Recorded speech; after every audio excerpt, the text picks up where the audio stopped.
12 পাতা অন্নপূর্ণা যোজনার ফর্ম দেখে রীতিমতো ঘাবড়ে যাচ্ছেন সাধারণ উপভোক্তারা। ফর্মে বিস্তারিতভাবে জানতে চাওয়া হয়েছে পরিবার সংক্রান্ত একাধিক তথ্য। কেবল পরিবার সংক্রান্ত নয়, পরিবারের প্রত্যেক সদস্যের বিস্তারিত তথ্য। একেবারে খুঁটিনাটি বিষয় জানাতে হবে আবেদনকারীকে।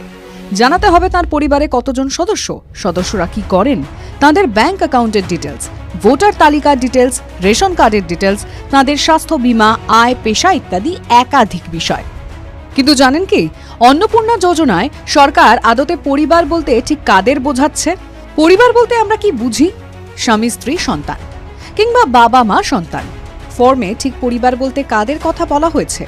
ফর্মের প্রথম 11 পাতায় সম্পূর্ণভাবে আবেদনকারী ও তার পরিবারের সদস্যদের খুঁটিনাটি একাধিক বিষয়ে জানতে চাওয়া হয়েছে। 12 নম্বর পাতায় দেওয়া হয়েছে পরিবারের ব্যাখ্যা।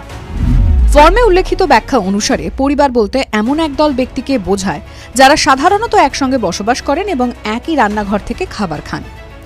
একই বাড়িতে যারা থাকেন ও তারা প্রত্যেকে একই সঙ্গে খাওয়া দাওয়া করেন, একই রান্নাঘরে রান্না হয়। কিন্তু এক্ষেত্রে প্রশ্ন উঠছে বেশ কয়েকটি ক্ষেত্রে।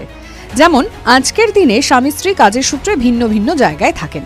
পরিযায়ী শ্রমিকদের স্ত্রীদের ক্ষেত্রেও সমস্যা। স্বামী অন্যত্র থাকেন, তাদের ক্ষেত্রে কি হবে? এমন অনেক ক্ষেত্রেই দেখা যায় স্বামীর ভোটার কার্ড একটি ঠিকানায়, স্ত্রীর অন্য ঠিকানায়। স্ত্রীর তার বাবার বাড়ির ঠিকানায় ভোটার আধার কার্ড রয়েছে, সেক্ষেত্রে কি হবে? বাবা মা এক জায়গায় থাকেন, স্বামী স্ত্রী কর্মসূত্রে আলাদা জায়গায় থাকেন, তারা কি করবেন? এরকম একগুচ্ছ প্রশ্ন উঠতেই পারে। সেক্ষেত্রে এই ধরনের উত্তর দিয়ে বিএলওরা আপনাদের সাহায্য করতে পারেন। এলাকার বিএলওকে এই নিয়ে প্রশ্ন করে সঠিক উত্তর জেনে ফর্ম ফিল আপ করুন।